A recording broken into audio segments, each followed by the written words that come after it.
Assalamualaikum warahmatullahi wabarakatuh.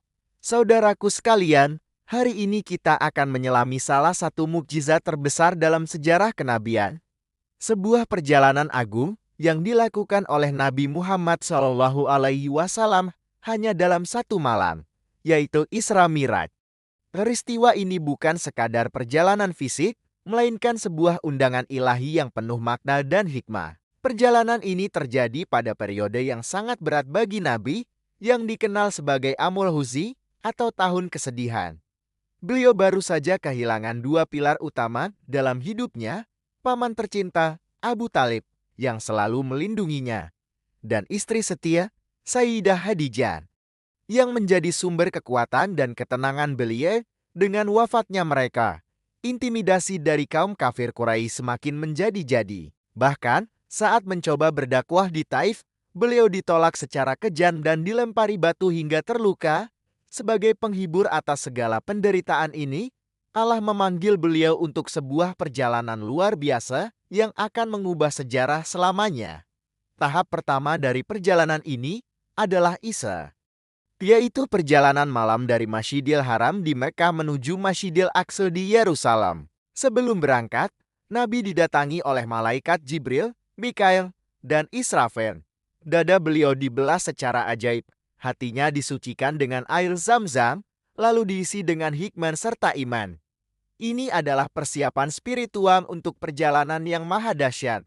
Kendaraan yang beliau tunggangi adalah burak, seekor hewan putih yang sangat cepat dengan satu langkahnya sejauh mata memandang. Selama perjalanan Isra, Nabi Muhammad diperlihatkan berbagai pemandangan anak yang syarat dengan pelajaran moral. Beliau mencium aroma wangi yang sangat kuat dan bertanya kepada Jibril. Jibril menjelaskan bahwa itu adalah wangi dari kuburan Masitar, penyisir rambut putri Firaun, dan anak-anaknya yang mati syahid karena mempertahankan keimanan mereka kepada Allah.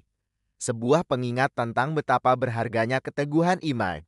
Tak hanya itu, Nabi juga diperlihatkan gambaran siksa neraka. Beliau melihat orang-orang yang berenang di sungai darah dan terus-menerus dilempari batu. Inilah gambaran hukuman bagi mereka yang memakan harta dari hasil riba. Beliau juga melihat sekelompok kaum yang mencakar-cakar wajah dan dada mereka sendiri dengan kuku tembaga yang panjang. Jibril menjelaskan bahwa inilah azab bagi mereka yang gemar menggunjing atau ghibah, membicarakan keburukan orang lain. Bahkan, dalam perjalanan ini, Nabi sempat melihat sekilas sosok Dajjal, makhluk penipu akhir zaman yang digambarkan tinggi besar. Setelah tiba di Masjidil Aqsa, Nabi mengikat burak di sebuah dinding yang kini dikenal sebagai tembok buran. Beliau kemudian masuk dan melaksanakan syalat. Namun, salat kali ini sangat istimewa. Beliau menjadi imam bagi ruh semua nabi dan rasul terdahulu yang telah dikumpulkan Allah di sana. Ini adalah sebuah penegasan bahwa risalah yang beliau bawa adalah penyempurna dari ajaran para nabi sebelumnya. Setelah syalat, Jibril menyodorkan dua bejana. Satu berisi susu dan satu lagi berisi kamu atau arak. Nabi memilih bejana berisi susu. Jibril pun membenarkan pilihan beliau. Seraya berkata, engkau telah memilih fitran.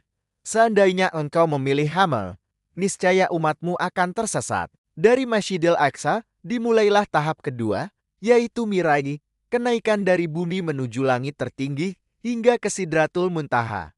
Di setiap lapisan langit, Nabi Muhammad disambut dengan hangat oleh para nabi pendahulu. Di langit pertama, beliau bertemu dengan bapak seluruh umat manusia, Nabi Adam.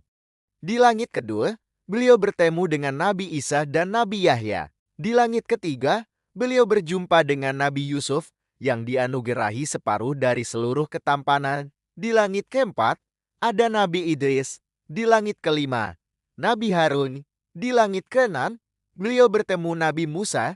Saat Nabi Muhammad akan melanjutkan perjalanan, Nabi Musa menangis.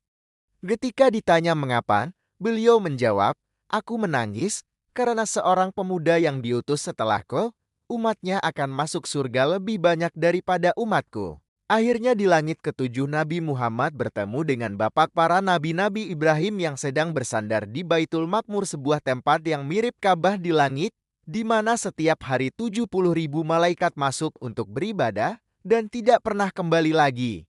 Dalam perjalanan Mi'raj ini, Nabi juga diperlihatkan kondisi surga dan neraka secara lebih detail. Beliau melihat hukuman yang sangat kejam bagi orang-orang yang meninggalkan syalat dan mereka yang memakan harta anak yatim secara zalim. Ini menjadi pengingat keras bagi umatnya akan pentingnya menjaga kewajiban dan hak-hak sesama. Setelah melewati 7 lapis langit, beliau akhirnya tiba di Sidratul Muntaha, sebuah pohon luar biasa indah yang menjadi batas tertinggi yang bisa dicapai oleh makhluk. Daun-daunnya sebesar telinga gajah dan buahnya sebesar tempayan. Keindahannya tak bisa dilukiskan dengan kata-kata. Di bawahnya mengalir sungai-sungai surga. Dari sini, Nabi Muhammad diangkat ke tempat yang lebih tinggi lagi. Tempat di mana beliau bersujud dan berdialog langsung dengan Allah SWT tanpa perantara. Dalam dialog agung inilah, Allah SWT pada awalnya mewajibkan umat Nabi Muhammad untuk mendirikan salat sebanyak 50 kali dalam sehari semalam. Ketika Nabi turun dan kembali bertemu Nabi Musa menasihatinya. Beliau berkata, "Kembalilah kepada Tuhanmu dan mintalah keringanan, karena umatmu tidak akan sanggup melaksanakannya. Aku telah lebih dulu berpengalaman dengan Bani Israel." Nabi Muhammad pun bolak-balik menghadap Allah, memohon keringanan bagi umatnya. Setiap kali kembali, Nabi Musa selalu menyuruhnya meminta keringanan lagi, hingga akhirnya kewajiban syalat diringankan menjadi 5 waktu sehari semalam. Namun, Allah dengan kemurahannya berfirman, "Ia tetap 5 waktu, namun pahalanya setara dengan 50 waktu. Ketetapanku tidak akan berubah."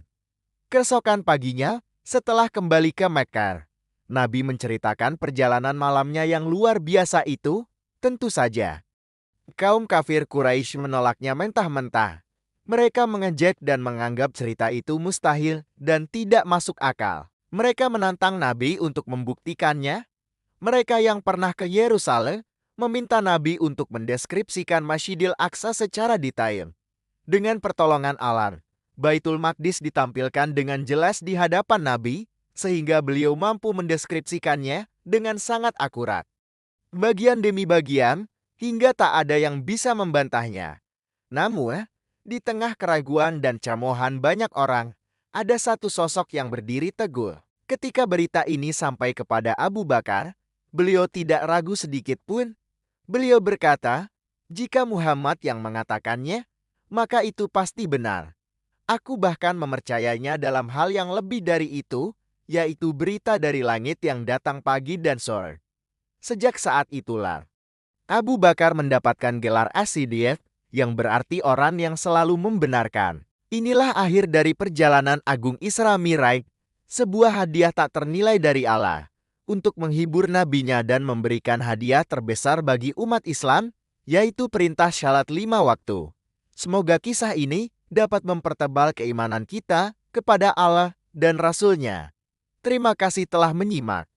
Jangan lupa like, subscribe, dan bagikan video ini agar lebih banyak orang yang mendapatkan manfaat. Sampai jumpa di video selanjutnya. Wassalamualaikum warahmatullahi wabarakatuh.